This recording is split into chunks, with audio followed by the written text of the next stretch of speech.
تو میں نے دیکھا کہ کھجور کی رسی میں ایک کالے رنگ کے شخص کو لوگوں نے پرویا ہوا ہے اور مکے کی گلیوں میں گھسیٹ رہے۔ تو میں نے پوچھا کہ یہ شخص کون ہے؟ تو لوگوں نے کہا اس کا نام بلال ہے۔ تو میں نے کہا کس جرم کی سزا اسے دے رہے ہو؟ تو انہوں نے کہا کہ یہ ایک نئے دین میں داخل ہوا ہے اور ہم اس کو منحرف کرنا چاہتے ہیں۔ کہتے میں نے دیکھا کہ وہ جوں جوں گھسیٹتے اس کی زبان پر احد احد کی صدا تیز ہوتی چلی جا رہی تھی۔ زخم پہ زخم کھا کے جی، خون جگر کے گھونٹ بھی، آہ نہ کر لبوں کو سی، یہ عشق ہے دل لگی نہیں۔ یہ چند لمحوں کے لیے دل بہلانے کی کہانی نہیں ہے کہ جس محبت میں سختی آئی تو راستہ بدل لیا۔ یہ ان راستوں کا ان لوگوں نے اہتمام کیا تھا اور ان راستوں کے مسافر بنے تھے کہ راستے میں پہاڑ بھی ہوں تو یہ چیر کے آگے گزر جائیں۔ بلال حبشی کو ان کا ظالم آقا مارتا ہے، کبھی ان کے ہاتھوں میں میخیں ٹھونکتا ہے، کبھی زبان پہ تپتے ہوئے کوئلے رکھتا ہے، کبھی رسی پاؤں میں ڈال کر کے اوباش لڑکوں کے ہاتھوں میں دیتا ہے کہ اس کو گھسیٹے، کبھی کچھ، لیکن بلال ہیں کہ آگے سے مسکرا رہے ہیں، آہد آہد کا نغمہ پکار رہے ہیں۔ کسی نے رک کے کہا بلال یہ عجیب تماشا ہے، وہ تمہیں مار رہے ہیں اور تم آگے سے آہد آہد پکار رہے ہو۔ تو حضرت بلال بولے تم جاؤ نا بازار میں مٹی کا پیالہ خریدنے کے لیے، تو اس کو بھی ٹھونک ٹھونک کے دیکھتے ہو، اس کی آواز تو ٹھیک ہے، کہیں کچا تو نہیں ہے؟ کہا تم تو مٹی کا پیالہ بھی خریدو تو ٹھونک بجا کے دیکھو، یہ کہیں کچا تو نہیں ہے، اس کی آواز تو ٹھیک ہے۔ کہا میرا مالک بلال کو خرید رہا ہے، دیکھ رہا ہے بلال کچا تو نہیں ہے، اس کی آواز تو ٹھیک ہے۔ میں کہتا ہوں مالک خرید لے بلال کو، کھال ادھر بھی جائے گی، حق حق کی صدا ختم نہیں ہوگی۔ محبت کی یہ البیلی اور انوکھی داستانیں اہل ایمان رقم کی ہیں۔ حضرت ابو ذر رضی اللہ تعالی عنہ نے ایک دفعہ حضرت بلال کو جو ہے وہ کالی ماں کا بیٹا کہہ دیا تھا۔ اللہ اکبر۔ تو وہ روتے ہوئے حضور کے پاس آئے، کہا جب سے اسلام لایا ہوں کبھی اتنا دکھی نہیں ہوا، میں نے کوڑے کھائے ہیں، ضربیں سہی ہیں، میں نے تپتی ہوئی ریتوں کے اوپر اپنے آپ کو مشق ستم ہوتے دیکھا اور ظلم سہے ہیں، لیکن کبھی دکھی نہیں ہوا، آج دکھی ہو گیا ہوں۔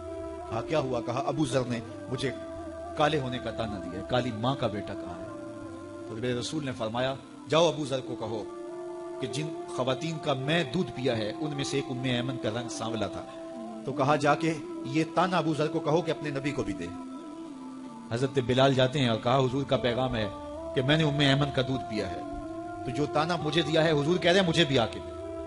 اللہ اکبر۔ اب وہ ابو ذر بلال حبشی کے آگے ہاتھ جوڑ رہے ہیں کہ بلال تو مجھے معاف کر دے، تو مجھے معاف کر دے۔ اللہ اکبر۔ یہ اسلام کا دیا ہوا فیضان تھا۔ غلام کی پوزیشن اور حیثیت یہ ہے عرب میں کہ آقا کا جوتا دھوپ سے اٹھا کر چھاؤں میں رکھتا ہے تو آقا کوڑے برساتا ہے کہ تو نے مجھے پوچھا کیوں نہیں، صرف اس بات پہ۔ وہ کہتا ہے جی وہ دھوپ میں پڑے تھے خراب ہو جائیں گے، میں نے اس لیے چھاؤں میں رکھے۔ وہ کہتا تو متکبر ہو گیا، خود سر ہو گیا، تجھے اپنی اوقات یاد نہیں رہی، میرے جوتے کو میرے پوچھے بغیر تم نے ہاتھ لگایا، تیری اندر ہمت کیسے ہوئی؟ یہ ہے غلام کی رسوائی۔ جو غلام آقا کا جوتا نہیں اٹھا سکتا تھا، اب اس غلام کی حالت بدلتی ہے، دن پھرتے ہیں، حالات تبدیل ہوتے ہیں۔ حضور معراج سے پلٹ کے آئے اور آتے ہی بلال حبشی کو بلا کر کے کہا بلال تو کون سا نیک عمل کرتا ہے؟ میں نے جنت میں تیرے قدموں کی آہٹ کو سنا ہے۔ کیا خیال ہے بلال فرش چھٹ کے فراز عرش پہ نہیں چلا گیا ہوگا؟ جو غلام آقا کے جوتے کو ہاتھ لگانے کا روادار نہیں ہے، اس کو دو جہاں کا سردار کہہ رہا ہے میں نے تیرے جوتوں کی آہٹ کو سنا ہے۔ تو ذرا تصور تو کریں کہ غلام کہاں سے اٹھ کے کہاں چلا گیا۔ آپ تاریخ پڑھیں، فتح مکہ کے دن جب حضور مکہ میں داخل ہوئے، 10,000 کا لشکر حضور کے ساتھ تھا، بڑے بڑے قریش سرنگوں ہو گئے۔ آقا کریم کے ساتھ ایک بچہ بیٹھا تھا جو حضور کا ردیف تھا۔ ردیف کہتے ہیں سواری کے پیچھے جو بیٹھتا ہے، وہ خوشی سے اچھلتا تھا، حضور اس کو روکتے تھے، اور آقا کریم اس قدر جھکے ہوئے تھے اللہ کے حضور شکرانے میں کہ امامے کا کور اونٹنی کی کوہان کو لگ رہا تھا۔ اس حالت میں حضور جب داخل ہوئے تو اس اہم دن حضور کے ساتھ ایک بچہ حضور کے پیچھے بیٹھا تھا۔ وہ بچہ کون تھا؟ نواسا تھا، تاریخ نفی میں جواب دیتی۔ کسی قریشی سردار کا بیٹا ہے، تاریخ کا جواب نفی میں ہے۔ کسی انصاری سردار کا بیٹا ہے، تاریخ کا جواب نفی میں ہے۔ تو پھر وہ کون تھا؟ وہ حضور کے منہ بولے بیٹے اور غلام حضرت زید بن حارثہ کا بیٹا حضرت اسامہ بن زید رضی اللہ تعالیٰ عنہ۔ فتح مکہ کے دن اس اہم موقع پہ اپنے ساتھ جس کو بٹھایا وہ کون تھا؟ وہ غلام زادہ تھا، اور دنیا کو بتایا کہ محمد عربی کی فتح غلاموں کو عزت دیتی ہے اور ان کی کامیابی اور ان کی کامرانی کا دن ہے۔ ایک غلام کو یوں عزت دی، دوسرے کو کعبے کی چھت پہ چڑھا دیا، کہا بلال اذان پڑھو۔ پھر اتنی عزت آقا نے دی تو پھر بلال کے اذان کا انداز بھی تو بکھرا ہی ہوگا نا۔ حضرت بلال حبشی کعبہ کی چھت پہ اور حضور علیہ السلام طواف میں ہے۔ جب انسان اذان دینے لگتا ہے تو اس کا رخ کدھر ہوتا ہے؟ کعبے کی طرف۔ مؤذن کی بڑی شان ہے شریعت میں، کیونکہ وہ تمہیں نماز کے لیے بلاتا ہے۔ یار مؤذن تو مؤذن رہا۔ ایک حدیث میں آتا ہے لا تسبوا الدیک لانه یوقظ للصلاۃ، کہا مرغے کو گالی نہ دیا کرو، یہ تمہیں صبح نماز کے لیے اٹھاتا ہے۔ جو نماز کے لیے صبح برق آواز لگائے تو وہ بھی محبوب بن جائے، اور فرمایا اس کو بھی کبھی گالی نہ دینا، تو جو پھر تمہیں نماز کے لیے بلائے اس مؤذن کا عالم کیا ہوگا اور اس کی شان کیا ہوگی؟ اور پھر جس مؤذن کو یہ شرف حاصل ہے کہ اس نے حضور کو سامنے دے کر اذانیں پڑھی، اور حضور سامنے ہوتے تھے تو کہتا تھا اشہد ان محمد رسول اللہ، تو اس کی شان اور اس کی عظمت کا عالم کیا ہوگا؟ تو اذان جب دیں تو رخ کرتے ہیں قبلے کی طرف، اور جو کعبہ کے اندر چلا جائے وہ تو جدھر رخ کرے گا قبلہ ہے، جو حتیم میں چلا جائے جدھر رخ کرے گا قبلہ ہے، جو کعبۃ اللہ کی چھت پہ چڑھ جائے وہ تو جدھر رخ کرے گا قبلہ ہے۔ اب وہ رخ کدھر کرے گا؟ جدھر مرضی کا قبلہ ہوگا۔ حضرت بلال حبشی جدھر بھی رخ کر کے اذان دے دیتے ادھر ہی قبلہ ہوتا، لیکن حضور طواف کر رہے ہیں اور بلال حبشی نے اذان شروع کی، اور جدھر جدھر حضور جا رہے ہیں وہ رخ ادھر ادھر موڑتے چلے جا رہے ہیں۔ حضرت اسامہ بن زید بن حارثہ رضی اللہ تعالی عنہ حضور کے منہ بولے بیٹے حضرت زید بن حارثہ کے فرزند ہیں، بلکہ آقا کریم علیہ السلام ان کے ساتھ بھی بہت زیادہ پیار کرتے تھے۔ لیکن حضرت اسامہ کی ناک بہ رہی ہے تو حضور علیہ الصلوۃ والسلام جو ہے ناک صاف کرنے کے لیے ہاتھ آگے بڑھایا، تو حضرت عائشہ رضی اللہ تعالی عنہا نے کہا کہ حضور میں ناک صاف کر دیتی ہوں، تو حضور نے فرمایا عائشہ اسامہ سے میں بھی پیار کرتا ہوں، تو بھی اس سے پیار کیا کر۔ غلام زادوں کے ساتھ محبت کا یہ لہجہ اور الفت کا یہ انداز آپ کو کہیں نہیں ملے گا۔ جب اسلام کا نور چمکتا ہے، اجالے پھیلتے ہیں، تو ایک کالے رنگ کا غلام جس کا نام بھی اسود ہے، اسود ویسے بھی کالے کو کہتے ہیں، اس کا نام بھی اسود ہے، حضور کی بارگاہ میں حاضر ہوتا ہے اور کہتا ہے حضور اگر میں اسلام لاؤں تو مجھے کیا ملے گا؟ وعدہ جنت بھی دیا جا سکتا تھا، دوزخ سے نجات کا پروانہ بھی ہاتھ میں تھمایا جا سکتا تھا، لیکن حکیم نبی کیا جواب دے رہے ہیں؟ حضور علیہ السلام اس کو کیا ارشاد کر رہے ہیں؟ وہ عرب کا سب سے کالے رنگ کا شخص جو ذات کا بھی غلام ہے، کوئی پاس بٹھانے کے لیے تیار بھی نہیں ہے، اسلام کے اجالوں میں، اسلام کی روشنیوں میں زندگی ڈھونڈتا ہوا حضور کی دہلیز تک جب پہنچتا ہے اور پوچھتا ہے حضور اگر میں اسلام لاؤں تو مجھے کیا ملے گا؟ تو آقا کریم نے فرمایا جو ابو بکر و عمر کو ملا ہے وہی تجھے ملے گا۔ جس صف میں وہ کھڑے ہوتے ہیں اسی صف میں تو کھڑا ہوگا، اور اگر تو پہلے آئے اور وہ بعد میں آ جائیں اور تو پہلی صف میں کھڑا ہو جائے کوئی طاقت نہیں جو تجھے کھینچ کے پیچھے کر لے۔ اس نے کہا اسلام مجھے یہ عزت دیتا ہے؟ کہا یہ اسلام کا مزاج ہے۔ اس نے کہا پھر گواہ ہو جائیے میں آپ کا غلام بنتا ہوں۔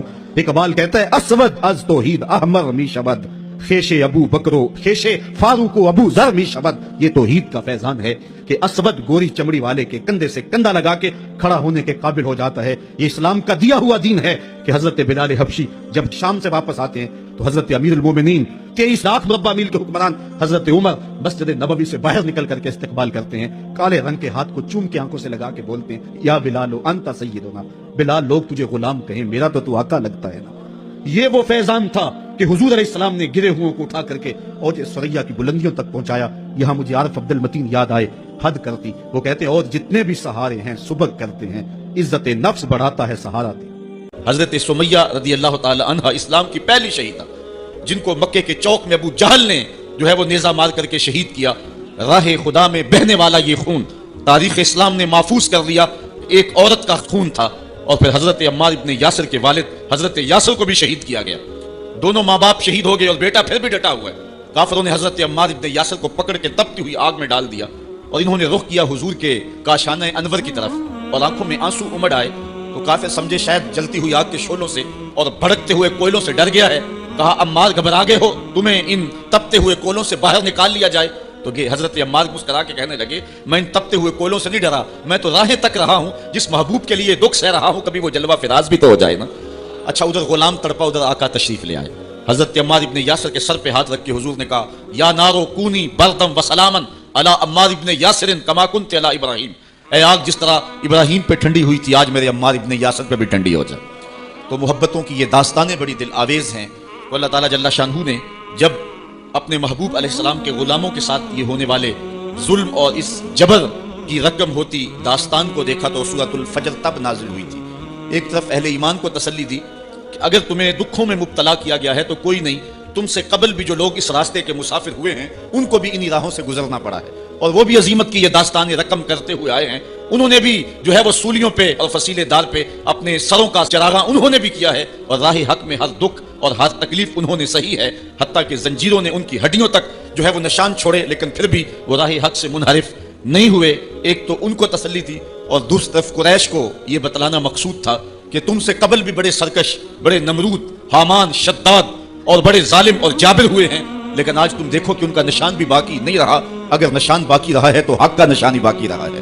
اس لیے سورۃ الفجر اس ماحول میں نازل ہوئی ہے جبکہ جو ہے وہ اسلام کے اوپر اور اہل ایمان کے اوپر سخت آزمائشیں تھیں اور سخت جو ہے ان کے اوپر تکلیف تھی۔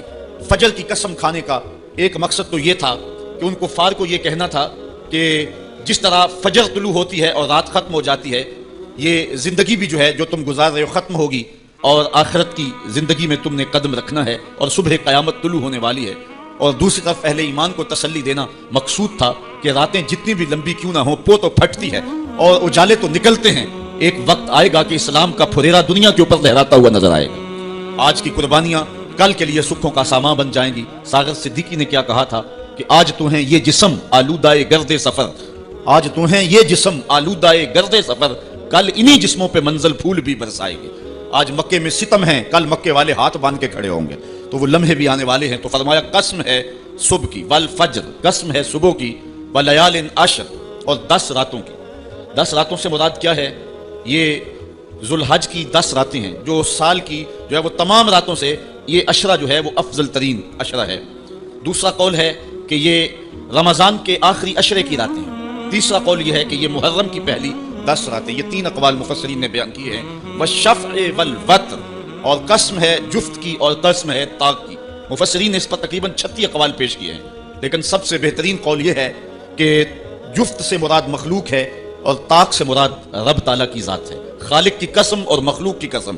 واللیل اذا یسر، اور رات کی قسم جب وہ پیٹ پھیر کے چل دے۔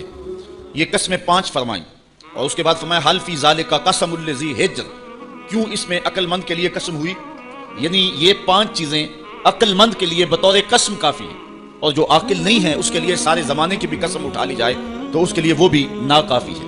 وہ قسم جو ہے وہ عقل مند کے لیے پھول کی پتی سے کٹ سکتا ہے ہیرے کا جگر، مرد ناداں پہ کلام نرم و نازک بے اثر۔ ہمارے استاد کہا کرتے تھے کہ اس کو عام لوگ پڑھتے ہیں کہ پھول کی پتی سے کٹ سکتا ہے ہیرے کا جگر، تو کہتے ہیں نہیں کاٹا جا سکتا ہیرے کا جگر پھول کی پتی سے۔